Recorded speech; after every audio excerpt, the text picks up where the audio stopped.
voix qui portent, un programme audio proposé par La Parole Donnée. Coiffé de la double casquette de journaliste et d'homme politique, Jean-Luc Benamias se définit comme un homme libre, un libertaire qui, reconnaît-il, a eu la chance d'avoir des parents de gauche. Très tôt devenu journaliste dans la presse alternative écologiste et sociale, puis à Télé 7 jours, La Vie et L'événement du jeudi, Jean-Luc Benamias sera également l'un des acteurs principaux de la création du mouvement des Verts dont il sera le patron. Cet esprit libre pour qui la politique devait être un outil de cohésion sera aux côtés de François Bayrou lorsque sera créé le MoDem. Plusieurs fois élu député européen, il a aussi siégé au Conseil régional de Provence-Alpes-Côte d'Azur à Marseille, ville où il s'est installé depuis plusieurs années.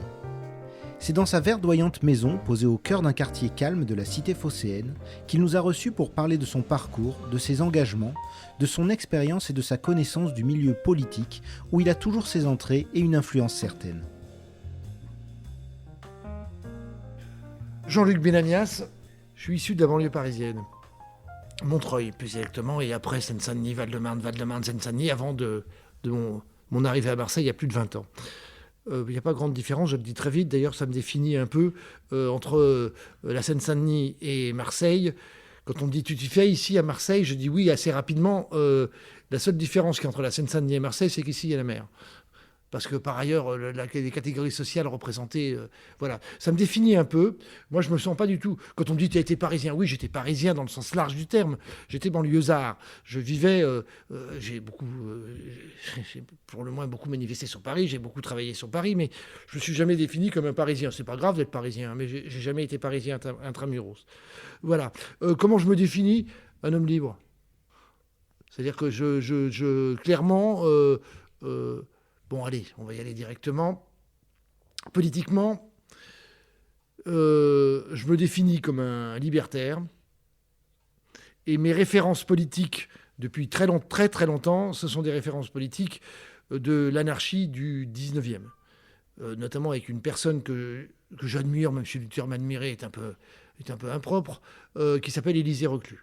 Qui est pour ceux qui ne connaissent pas, Élisée Reclus, parce que c'est vrai que c'est l'homme qui a inventé la géopolitique globale, c'est l'homme qui a écrit 18 tomes, je ne sais pas tous lus, parce que c'est gigantesque, qui s'appelle La Nouvelle Géographie Universelle, et c'est surtout un grand penseur, et à la fois du siècle, du 19e et un peu du 20e, et surtout c'est pour moi un des précurseurs de l'écologie politique.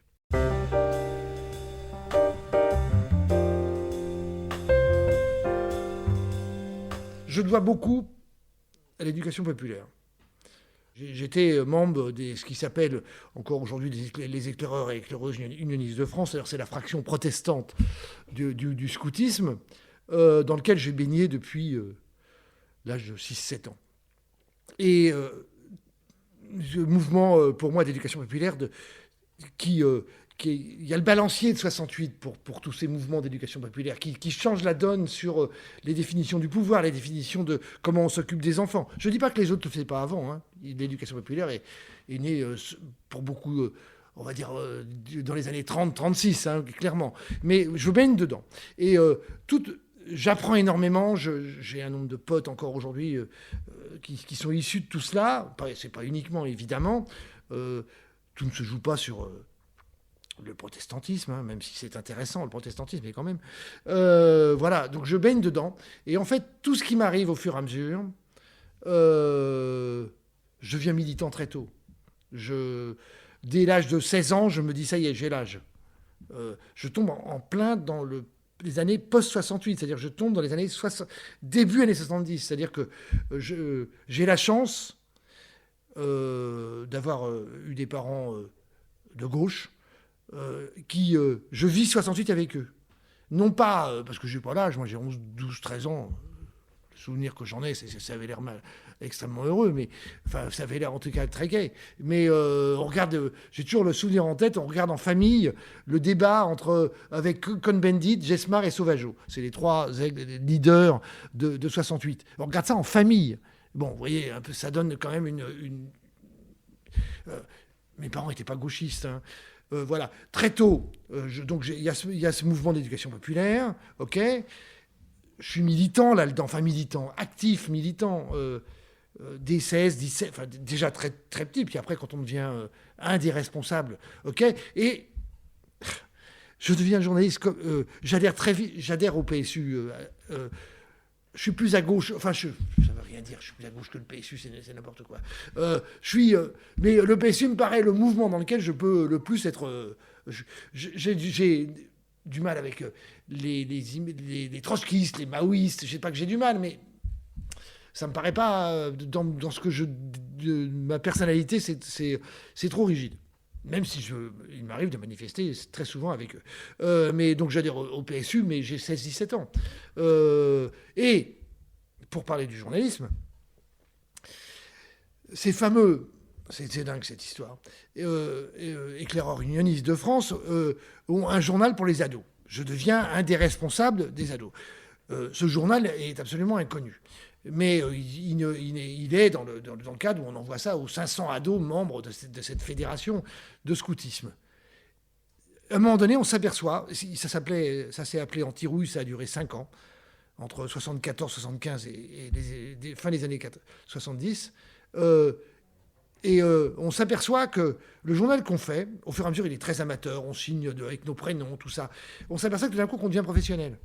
On fait un journal on le met en vente, ça s'appelait les MPP, la Nouvelle Messagerie de la Presse Parisienne, on le met en vente et ça marche.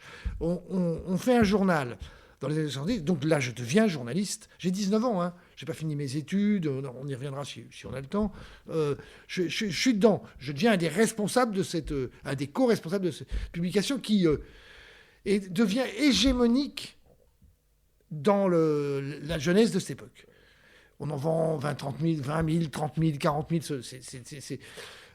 Et c'est une histoire. Et là-dedans, la plupart des débutants journalistes sont issus en grande partie de ce mouvement protestant, mais pas tous. Notamment, il y en a deux, dont un qui était issu du mouvement protestant de scoutisme, mais l'autre, ils sortaient. Enfin, l'histoire est toujours incroyable à chaque fois, de Libération, qui était en train de se créer en tant qu'au début agence de presse, et après en tant que quotidien. Je ne sais pas pourquoi, il y a eu des embrouilles, et ils en étaient sortis, avant que le quotidien devait... Et c'était eux, ils avaient 4 ans, 5 ans, vous voyez, un peu bien plus vieux que moi, 4 ans, 5 ans de plus, qui étaient Et voilà, et là-dedans, j'apprends le journalisme. Moi, je n'avais pas de définition... Alors j'étais à la fois... Je faisais un BTS commercial. J'ai quasiment jamais mis les pieds dans l'école privée dans laquelle j'étais. Mais comme j'étais en plein centre de Paris, c'était génial puisque je pouvais tout participer à toute la vie incroyable, mouvementiste parisienne. Bon voilà, j'ai eu ce BTS tranquille, merci. Après, j'étais aussi à la fac de Saint-Denis. J'étais à ce qu'on appelait Paris 8, en plein bois de Vincennes. Enfin bon, voilà. Donc tout ça, je fais tout ça en même temps.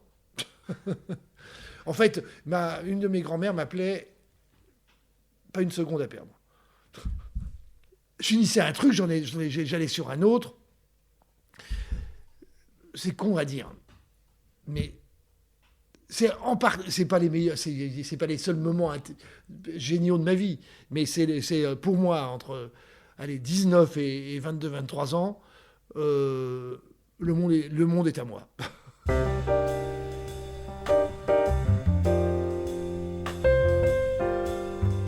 Les années militantes, elles s'arrêtent à un moment donné, parce que d'un moment donné, il y a...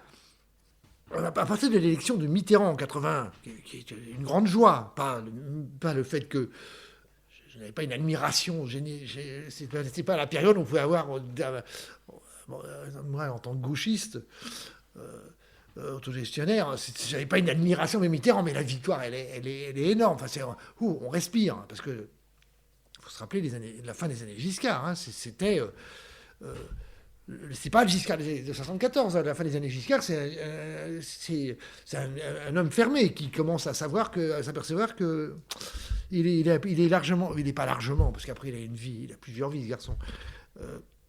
Mais c'est très fermé. Enfin, souvenir comme ça. On manifestait à Bastille. On ne pouvait pas manifester. C'était la fin de ces années. C'est-à-dire que ça ressemble à ce qu'on a vécu avec Darmanin de temps en temps. Voilà.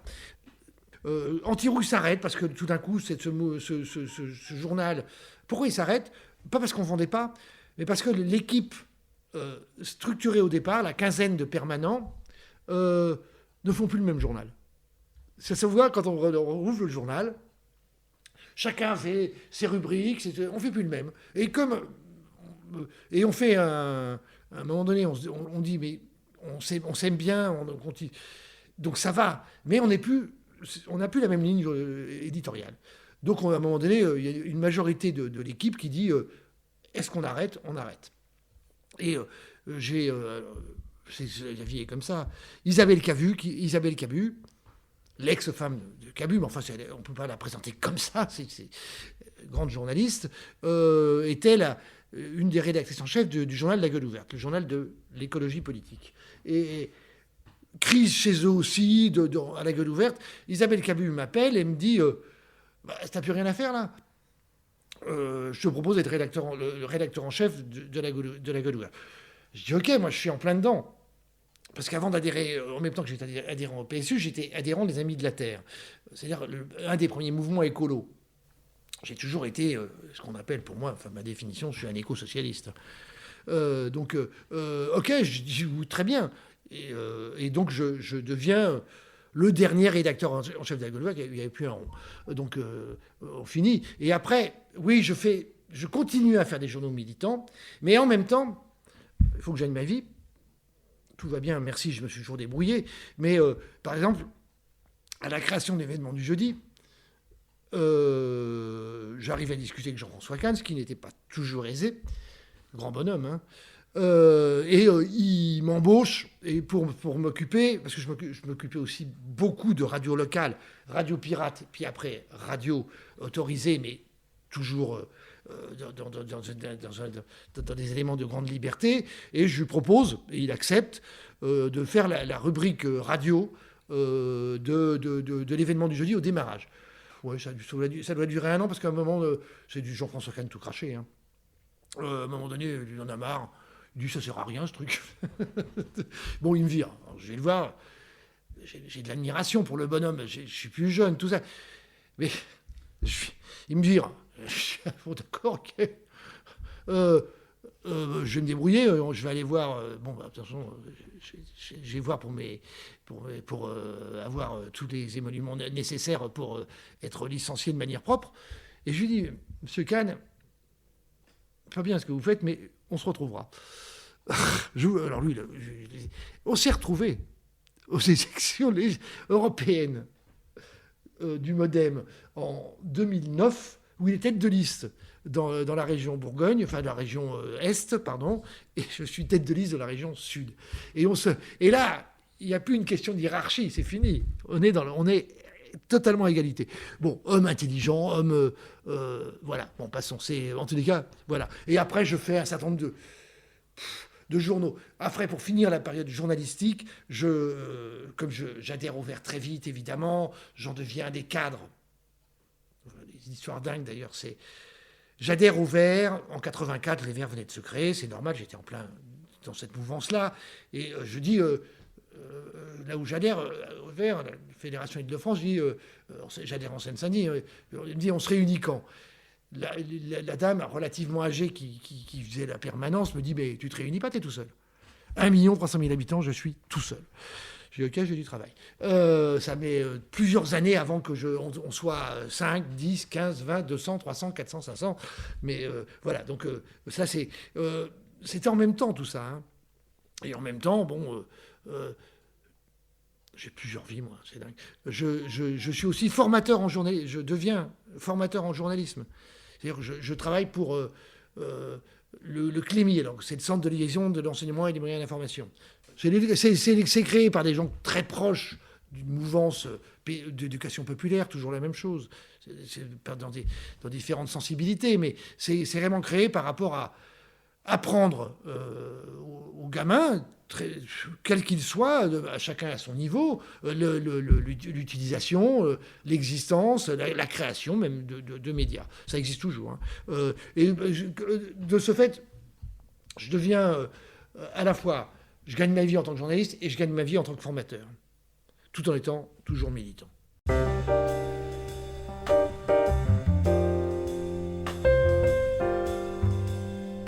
y a 400 personnes quand on crée les Verts. J'ai le souvenir, écoutez bien, hein, des présidentielles de 88 où les Verts font une primaire interne. Les Verts sont, contrairement à ce qu'on pensait, même si maintenant ils sont de gauche au sens large, les Verts n'étaient pas spécialement. C'est assez large. Et c'est Antoine Wechter qui l'emporte. J'ai encore en tête le nombre de votants, c'est 600 votants. Pour la primaire, il y avait 4 candidats, dont un qui est relativement Yves Cochet. Les 2 autres étaient moins connus. Et il y a 600 personnes qui votent pour une primaire. Et Antoine Wechter, à la surprise générale, mais pas la mienne, fait quand même 3,3%. Il n'a aucun charisme, ce garçon. Il s'y connaît en nature, il s'y connaît en naturalisme et tout ça, mais alors, politiquement, si vous voulez, c'est quand même pas... Mais il fait 3,3%, parce que ça montre qu'il y a un fond. En même temps, il y avait la campagne Juquin. Et j'étais à la fois toujours militant, complètement intégré, et j'étais à la fois toujours journaliste. Et donc, j'ai une particularité, c'est que il y avait différents meetings. J'anime au Zénith, qui n'existait pas encore en tant que Zénith, à Paris, je co-anime le meeting de Juquin, et je fais la même chose avec le meeting d'Antoine Wechter. Tout en disant à Juquin, il pensait faire un score, en tout cas battre Wechter. Bon, l'enjeu était pas tellement, l'enjeu était important politiquement, mais battre Wechter ou l'un ou l'autre, c'est pas très... Ça n'a pas beaucoup de signification. Mais c'est Wechter qui fait 3,3 et Juquin fait 2,2.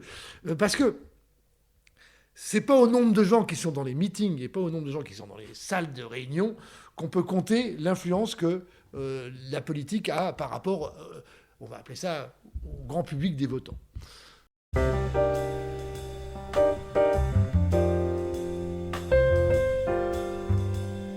Nos grands anciens, à la sortie de 39-40, 39-45,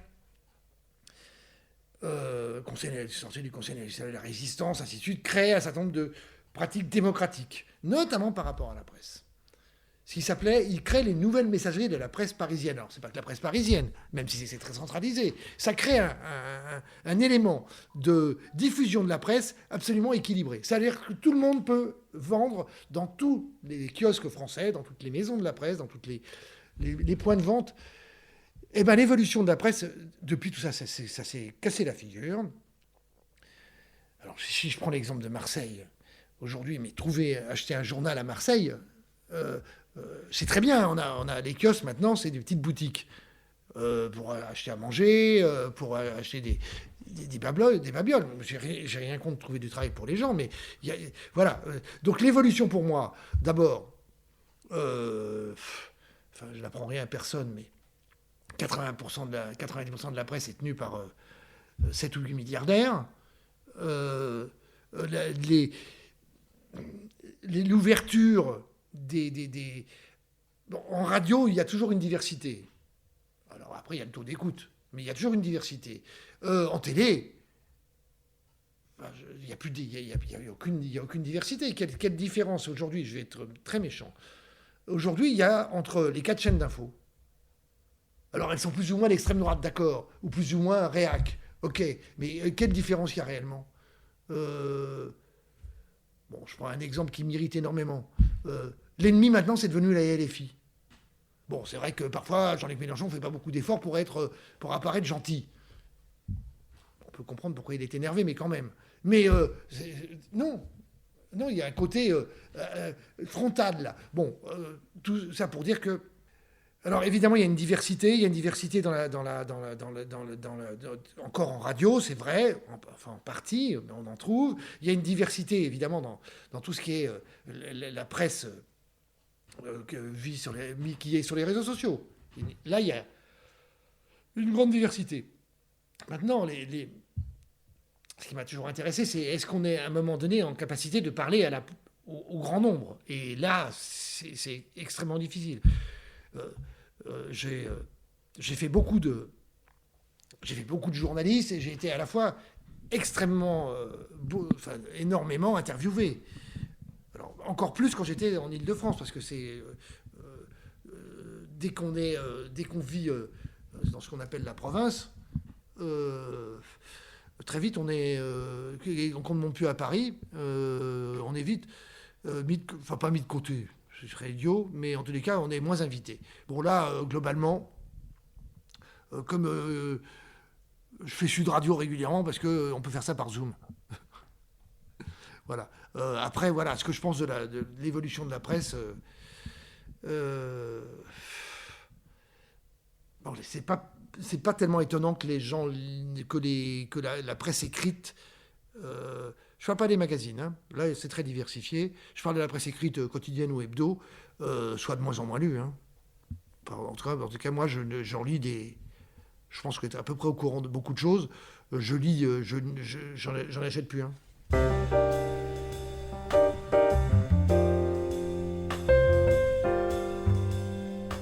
À un moment donné, j'ai fait le tour. Je suis devenu chef des Verts. Je n'étais pas le seul à l'époque, hein, mais j'étais quand même le secrétaire national des Verts, comme Marine Tondelier aujourd'hui. Et à un moment donné, j'aboutis à un truc où j'ai fait le tour. Je sens une droitisation très importante du pays. Très importante. Sarkozy est élu. Alors maintenant, on voit encore pire, je vais être méchant, hein, avec Macron. Mais bon. Mais pour moi, j'ai pas envie de voir Sarkozy réélu. Je vois la campagne. Je fais campagne une dernière fois avec les Verts sur une présidentielle. Je pense que c'est Voynet qui était candidate, Dominique. Et score à 2%. Et je regarde la campagne. Je vois, comme les autres, la campagne de Bayrou. Il remplit, incroyable pour le centrisme français, il remplit des salles avec des gens très, très diversifiés. Je me dis, bon, je vais aller, alors je ne suis pas centriste pour un saut, d'ailleurs, personne ne peut retrouver une seule fois, même quand j'ai fait 7 ans avec Bayrou, avec le MoDem, je ne me suis jamais revendiqué comme centriste. Mais je pense qu'à un moment donné, ça je le pense depuis très longtemps, que dans tous les pays démocratiques, forcément, à un moment donné, on a besoin du centre pour faire une majorité. Bon, et c'est pas très nouveau, hein. Et ça va continuer comme ça. Enfin, espérons que ça soit d'ailleurs le cas pour arriver à avoir des majorités qui ne soient pas d'extrême droite. Et donc, je connaissais, en tant que chef des Verts, je connaissais Marielle de Sarnez et François Bayrou, parce qu'on a mené ensemble une campagne, j'étais encore chef des Verts, sur la proportionnelle. Donc j'avais déjà rencontré ces gens-là. Des gens avec qui on tombe avec des démocrates. Et donc, à un moment donné, suite à cette campagne présidentielle de Bayrou, je ne sais pas comment, on se retrouve, Marielle de Sarnez, François Bayrou, Corinne Lepage et moi, dans le local historique du centrisme français, notamment du CDS et maintenant du MoDem, tous les 4, et on discute de créer le Parti démocrate français. Ok. Moi, j'ai une idée précise. Je suis de près les histoires italiennes et les histoires du Parti démocrate italien. Politiquement, je me suis largement trompé, hein, à ce niveau-là, d'ailleurs. Mais ça, on peut le savoir qu'après.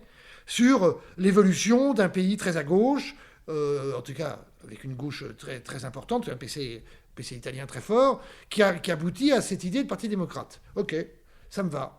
C'est en quoi je me suis trompé, parce que ça a largement disparu, et que, en fait, le mouvement démocrate on devait s'appeler Parti démocrate, on ne peut pas, parce que c'était déjà déposé, le Parti démocrate. Ok. Je suis avec des gens... d'abord, on arrive à discuter au même niveau, il n'y a pas de hiérarchie particulière, et on crée le mouvement démocrate.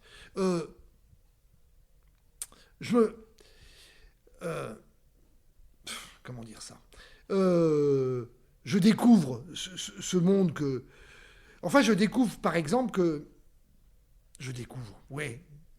le CDS, Centre démocrate social, était à la droite, c'était la gauche de la droite française. Je découvre qu'en fait, le CDS, c'était le PSU par rapport à la gauche française.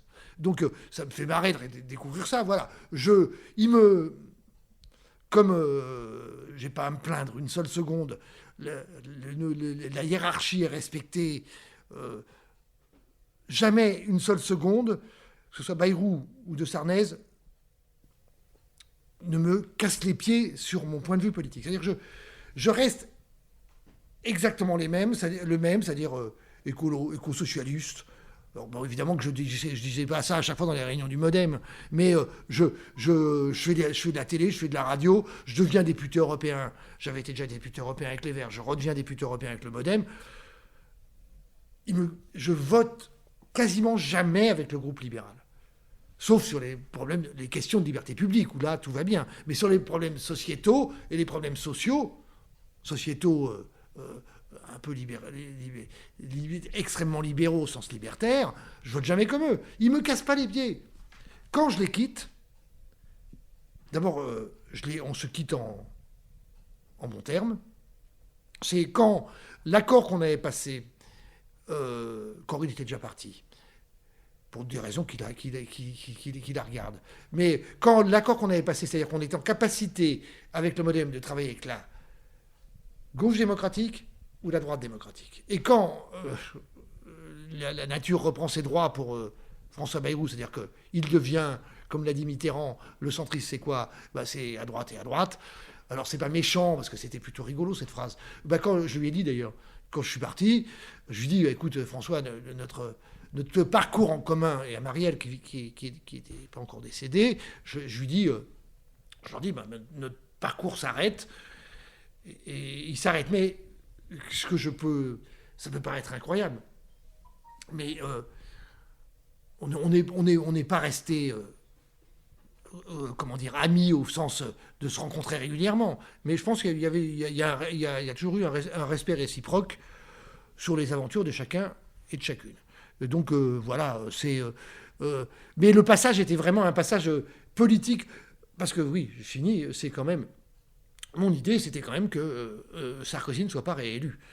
Vraiment, on peut se dire, mais qu'est-ce qu'il a la grosse tête, Benamias ? Mais c'était l'idée centrale, c'était qu'est-ce qu'on crée comme possibilité d'avoir une alliance, notamment à la présidentielle, où une grande partie du centre et la gauche votent ensemble. Ce fut le cas. Hollande est élu. Quand il y a la campagne présidentielle où François Hollande va être élu, 90% de la direction du MoDem vote Hollande. Bayrou vote Hollande. Alors, je ne dis pas que je suis le principal responsable. Je dis que c'est parce que sinon, on ne comprend pas. Mais c'est vrai qu'on peut... mais la plupart de mes potes n'ont pas compris. Hein.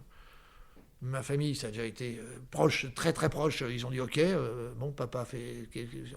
Bon, d'accord. mais voilà. Et donc...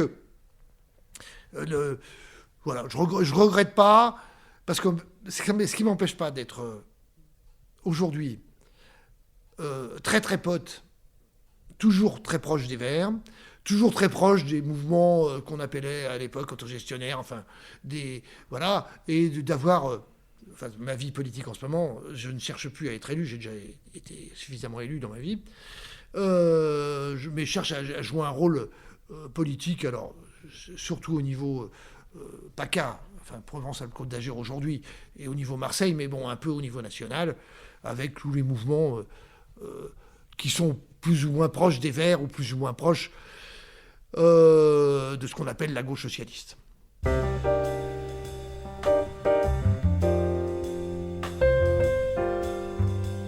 C'est dingue. François Bayrou a toujours pensé, parce que Mitterrand lui avait dit en 1986, tu seras président un jour. Alors il le répète souvent dans les milieux, dans les cercles fermés. Et les gens ne se rappellent pas, mais si Bayrou s'était présenté lors de la première élection présidentielle où Macron est élu, Macron ne passe pas le premier tour. Parce que dans les sondages de l'époque, Bayrou est à 12 et Macron est à 16. Je ne suis pas là, je ne sais pas comment ils discutent de ça, comment Alors je pense que Marielle n'y est pas pour rien, Marielle de Sarnez. Pour qui j'ai là aussi du respect. Je ne sais pas pour comment. Bayrou dit à un moment donné, je me retire. C'est ça qui fait que Macron a la capacité de devenir président, parce que sinon il ne passe pas le premier tour. Ils font tous les deux, ils font 12, 13, 14, et au second tour, ils sont pas là. Là, c'est l'histoire qui n'est pas la mienne, mais qui est l'histoire que je connais, de comment Bayrou, à l'époque où l'UMP se crée, décide de garder l'UDF. Congrès à Toulouse, si je me rappelle bien. J'y suis pas, moi. Je regarde ça en tant comme politique nationale. Ça laisse des traces. Il continue. Même si en ce moment, on pourrait penser un peu le contraire, mais il continue à être très indépendant par rapport à tout ça.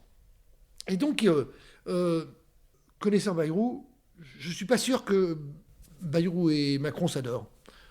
Je suis même à peu près sûr du contraire. Et même l'épisode où il devient Premier ministre, raconté, où Macron lui dit non, ce ne sera pas toi. Je crois que je connais assez bien le Bayrou. Contrairement à ce qu'on peut penser, c'est pas un mou. Je pense que ce qui a été raconté sur le fait de dire mais tu te prends pour qui, toi? Il dit ça à Macron, il dit mais t'as pas le choix. C'est ainsi. Bon, je résume. Mais moi, on s'est engueulé 2-3 fois avec Bayrou, fort. Ça a résonné dans le local, où il me disait, j'avais fait pareil, hein, j'ai dit, mais je décide, c'est moi qui décide, c'est pas toi. Là, dans cette affaire-là, c'est pas toi. Notamment pour quand je redeviens tête de liste aux européennes, c'est par circonscription, grosse circonscription. Il me dit non, je pensais à une femme dont je tairai le nom. Je lui dis, mais tu te fous de ma gueule? T'as même pas le choix. c'est moi, tu mettras tu mettras qui tu veux derrière, mais c'est pas... Voilà. Donc je vois, il a une autre estime de lui-même.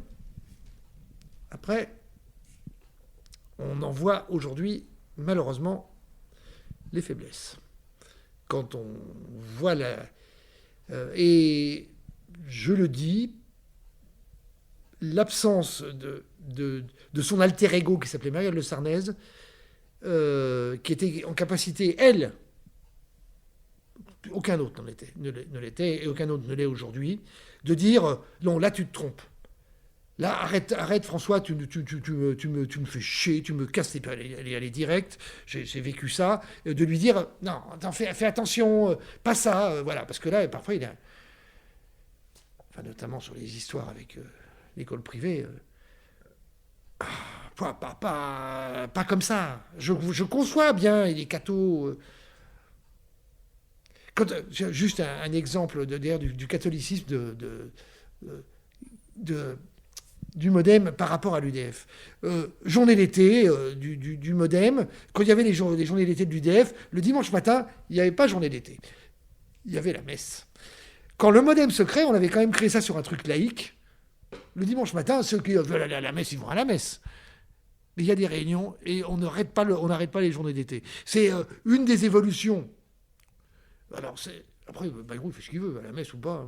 Oui, je pense qu'il y va d'ailleurs. Mais voilà, le MoDem n'est pas l'UDF. Là, maintenant, ce mouvement, c'est même plus le même que quand on l'a créé. Mais ça, c'est normal, il y a des évolutions. Voilà. Je ne vois pas très bien quelle est la différence avec...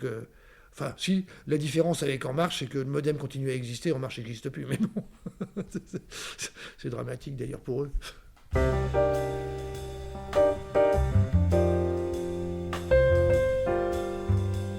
Alors la fin de vie, c'est long, hein. Mais c'est la fin de la Ve République. Ça n'a plus de sens. Enfin, ce qu'on est en train de vivre, les plus anciens, mais aussi pour les plus jeunes, mais pour eux, ça peut paraître moins surprenant, mais pour nous, pour les plus de 40 ans, enfin, la dissolution Alors moi, j'adore les Jeux Olympiques, par ailleurs. Donc j'ai toujours pensé que même que quoi qu'il se passe, les Jeux Olympiques, ils existeraient et ils se passeraient très bien. Et ils se sont très bien passés. Aucun problème. Mais on dissout pas. Quand on accueille le monde entier, on ne fait pas ça. Cette décision vient d'un autre monde. Après, résultat des courses. Il élimine sa formation politique. Il reste des traces, mais elle est éliminée. Je ne sais pas combien il y a d'adhérents à... Ça doit s'appeler Ensemble maintenant. Je pense qu'ils sont... S'ils sont quelques milliers, c'est le maximum. D'ailleurs, je comprends. Qu'est-ce qu'ils vont foutre là-dedans, les gens ils donnent la possibilité au Rassemblement national d'être élu. Alors, en même temps, il permet à la gauche, en reconstruction délicate, difficile, de faire un score, alors qui n'est pas la majorité. C'est bien évidemment que tout le monde... on ne peut concevoir qu'une chose, c'est qu'il n'y a pas de majorité possible. Mais toutes les gauches étaient à 22, ils font 30. Et ils arrivent effectivement en tête des trois courants politiques qui font un tiers. Très bien. Mais non, et là, il dit, mais quasiment, il disparaît. Alors, il réapparaît en ce moment, parce qu'effectivement, l'espace malheureusement dramatique et guerrier dans lequel nous nous trouvons fait que un président de la République retrouve une certaine légitimité. Alors, est-ce que cette légitimité est même s'il gagne quelques points dans les sondages d'opinion favorables, et moi je pense qu'il a perdu la confiance d'une grande majorité des Français. Et donc, de ce fait, quand je dis que c'est la fin de la cinquième, en fait, ça fait longtemps que la cinquième était en difficulté. De Gaulle, il la crée à sa sauce, il se débrouille avec, c'est le moins qu'on puisse dire. Mitterrand, qui a oublié d'être con, c'est le moins qu'on puisse dire, on peut l'aimer ou pas, ça c'est autre chose, mais en tous les cas, il en fait sa partie, il utilise, et après, ça va être méchant, mais ça va de mal en pis. Jacques Chirac, qui lui aussi n'est pas un con, pour moi rate en 2002, quand il fait 85% et que Jean-Marie Le Pen fait 15%, c'est là qu'il fallait faire Union nationale démocratique. Il avait tous les moyens de le faire. Pour des raisons XY, je pense de mal conseiller ou j'en sais rien, c'était le moment de faire ça. De dire, OK, on a compris les millions de Français dans la rue, de toute sensibilité, c'était le moment de faire ça. Bon, OK, après c'est Sarko. Alors maintenant, ça va être méchant ce que je dis, mais je pensais vraiment qu'atteindre le niveau de Sarko dans la détestation, ce serait difficile. Ben non, Macron arrive à le battre. Bon, voilà, Macron, François Hollande. Ce dont on ne se rappelle pas, c'est que dans les années 97-2000, je suis un des 5 responsables de la gauche plurielle. Robert Hue, François Hollande, Jean-Pierre Chevènement, Jean-Michel Baillet et Jean-Luc Benamias. Bon, c'est largement oublié, puisque Jospin se foutait totalement de savoir ce que pensaient les partis politiques qui étaient sa majorité. Bon, ça, c'est autre chose. Donc, chacun voit bien. Alors, c'est ce que je vais dire là, c'est pas ce que je pense politiquement, c'est ce que je pense structurellement. Dans une démocratie notamment européenne, mais pas uniquement, forcément, il faut des gouvernements de coalition. Aucune formation n'est en capacité de faire plus de 28, 30, 32%. Il faut forcément des gouvernements de coalition. Ce qui veut dire qu'il faut passer à la proportionnelle. Et que la France n'est pas plus bête que les autres. On a un certain nombre de pays européens, de nombreux pays européens, qui arrivent à faire des coalitions, avec un système proportionnel différencié, mais qui arrivent à en faire. Tous les exemples sont différenciés, mais qui arrivent à faire que, même si parfois l'extrême droite y participe, je suis contre, mais c'est comme ça, je pense à la Suède, au moins on ne soit pas sous le risque d'être sous la direction d'une direction fasciste, en tout cas fascisante. Voilà, là, c'est pas le seul truc de la 6e République, mais c'est quand même un des éléments de démocratie réelle qui fait que, voilà, je pense qu'on est, dans un temps ou un autre, la France sera obligée de passer à ça. Que c'est... je sais pas comment... Même moi qui m'intéresse de très près à la politique, je regarde 2 minutes l'Assemblée nationale. J'en suis venu, ce qui m'était jamais arrivé dans ma vie, à écouter plus le Sénat dans un débat très sénateur et sénatrice, mais quand même au moins un débat relativement honorable et apaisé, que cette espèce d'Assemblée nationale qui n'a plus de... Enfin, c'est pas respectueux. Et par ailleurs, de gouvernement. Mais je défie quiconque de dire qui est ministre de telle thématique ou ministre de telle thématique. Oui, bien sûr, on sait que Darmanin, on sait que Retailleau, ok. Et puis Manuel Valls, puisqu'il est relativement connu, même si il s'occupe des îles, de toutes nos îles dans le monde, donc on le voit moins en ce moment. Mais qui sont les autres ministres? Alors là encore, c'est un peu plus stable, même si, après les dernières déclarations de Bayrou, ça refoue, notamment sur le fait, par rapport aux retraites, de dire aux différents syndicats, arrêtez, enfin, pas arrêter la discussion, mais non, ça on n'y touche pas. C'était pas l'accord qu'ils avaient passé entre eux, ensemble. Bon, passons. Je pense toujours à ça, d'ailleurs, à tous ces ministres qui nous font des grandes déclarations, les inconnus notoires dont j'ai déjà oublié le nom, et à chaque fois j'ai envie de leur dire, la fois je le fais sur Twitter, pas trop méchamment, en disant mais pourquoi vous dites ça? Vous n'allez jamais le faire. Vous n'aurez jamais le temps de le faire. Est-ce que vous vous rendez compte du monde sérieux, du monde virtuel dans lequel vous vous trouvez? C'est-à-dire que, d'abord, tout le monde s'en fout de ce que vous racontez. C'est pas méchant par rapport à vous, mais c'est la réalité. Et deuxièmement, vous n'allez pas le faire. Qu'est-ce qui va être fait? Qu'est-ce qui va définir... Alors, en parallèle, il y a tout ce système dans lequel on se trouve aujourd'hui extrêmement guerrier. Et là, c'est autre chose sur lequel, d'ailleurs, j'essaye de passer outre cette espèce de chape de plomb sur lequel ça y est, on rentre en guerre. J'étais à une réunion hier avec des syndicalistes américaines étaient présents à Marseille et nous racontaient un peu l'Amérique telle qu'elle le percevait. J'ai toujours du mal à penser que l'Amérique, alors peut-être que je me trompe, c'est possible, que l'Amérique va, du jour au lendemain, changer totalement son système d'alliance, même si c'est Trump, totalement, c'est possible, mais j'ai dû à penser qu'il n'y aura pas... Alors, c'est mon côté positif peut-être, une Amérique qui dira non mais stop, on arrête, on n'est pas les ennemis des Canadiens, on n'est pas les ennemis de l'Europe, on n'est pas les ennemis, on arrête. Et j'ai dû... Voilà, alors est-ce que Trump... oui, certes il est jeté, oui, d'accord, mais bon, est-ce qu'à un moment donné on ne va pas lui dire, il n'aura pas une majorité haute américaine qui dira, voilà. Alors c'est le côté positif, j'essaie d'être positif, parce que peut-être que je rêve.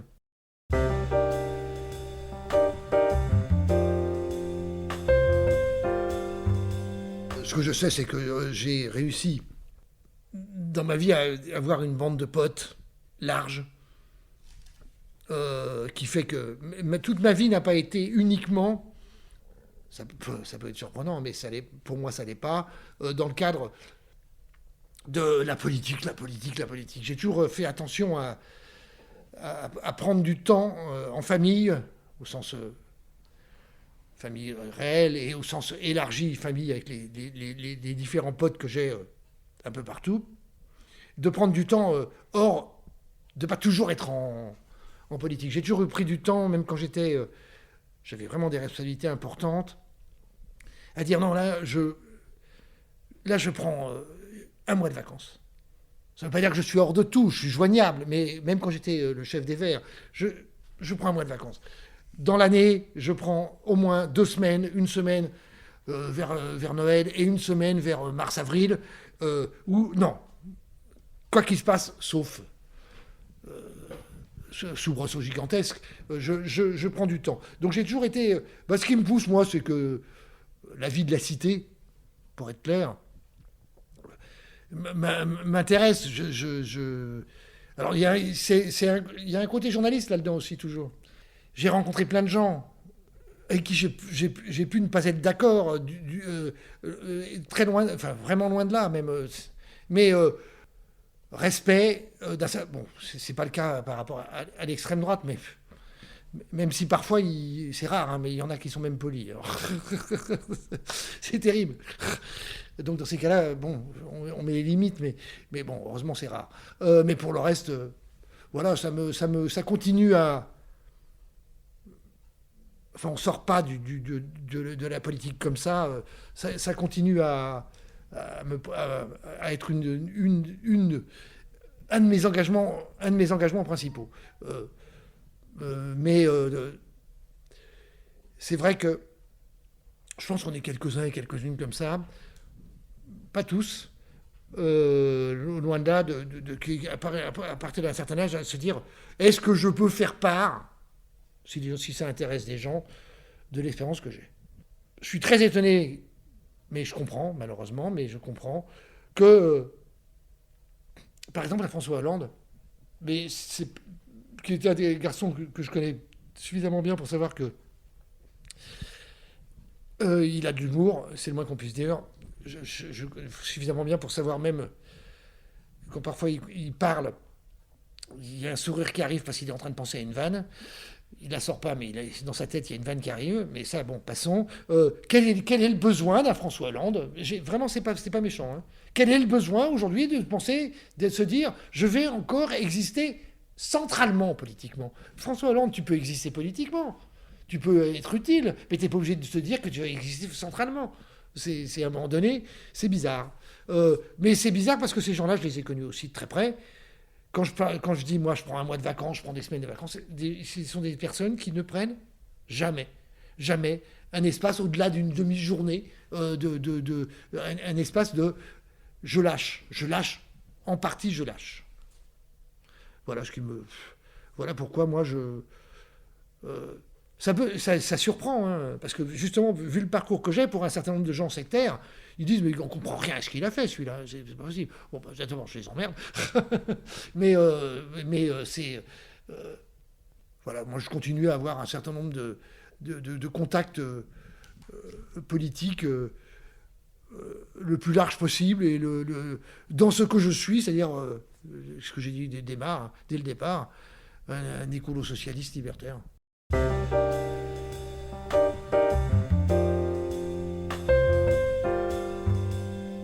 Le Front populaire, pour moi, je crois historiquement en connaître à peu près, j'ai suffisamment lire pour en connaître tous les côtés positifs et les côtés délicats, les côtés difficiles, les côtés d'abord parce que ça dure pas longtemps, ça dure 2 ans.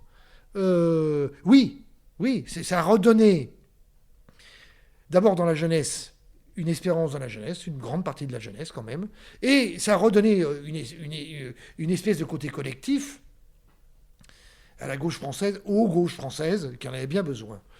Je suis assez pote avec Olivier Faure. Quand je dis assez pote, c'est que j'apprécie le personnage.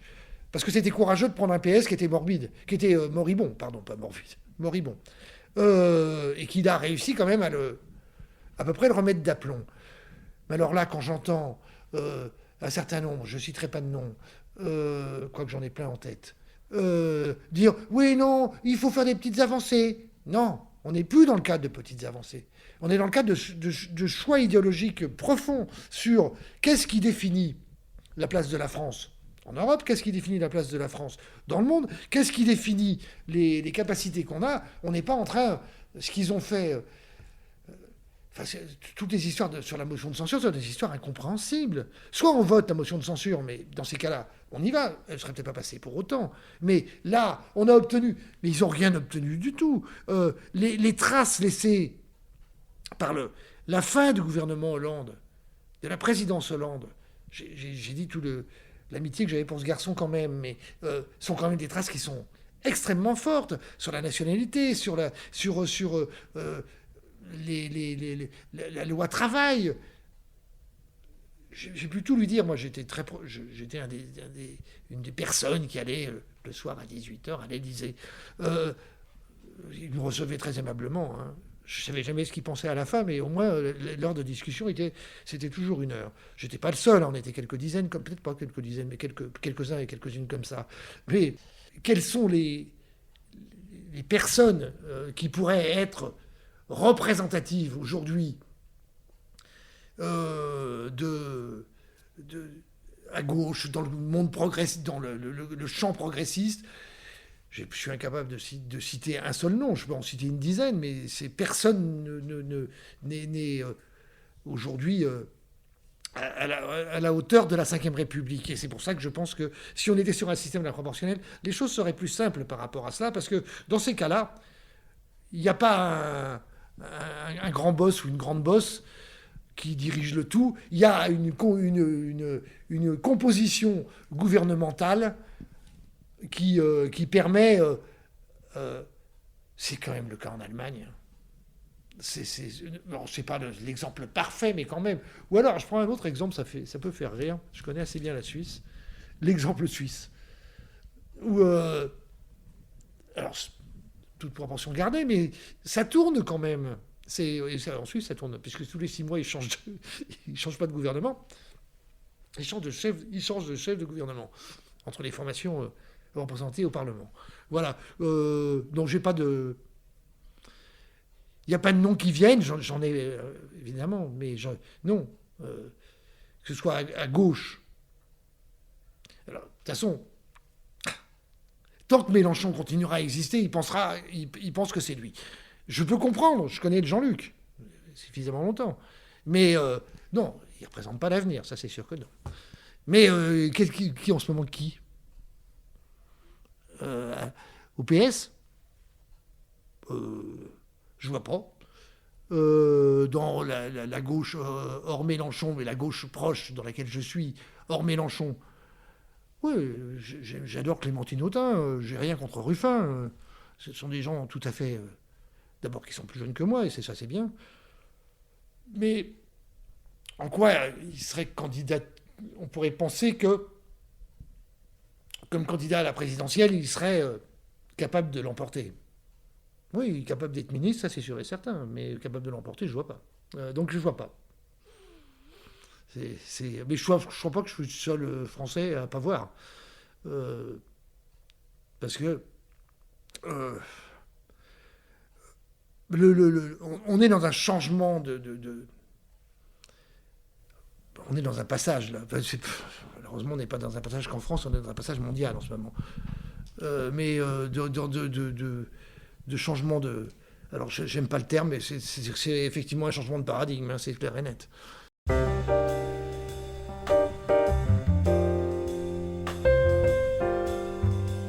Il y a quelques têtes pensantes, ils ont fait très attention, mais enfin, il y a quand même un nombre d'idiots et d'idiotes inutiles qu'ils font attention à la laisser de côté, parce que sur les 90 députés...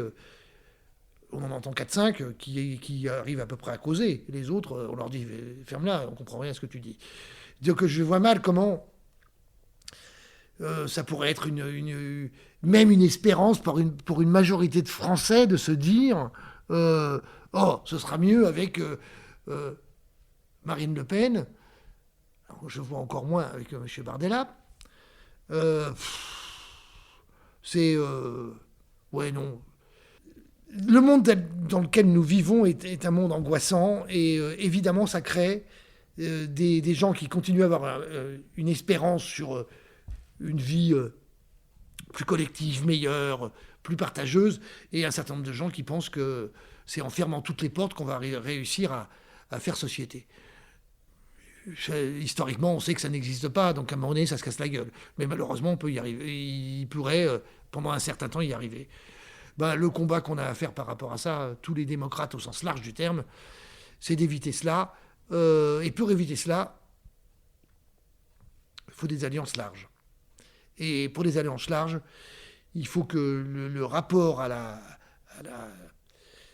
Enfin, il faut que les grands courants politiques qui continuent à exister pensent qu'ils ne peuvent plus être majoritaires avec tout ça.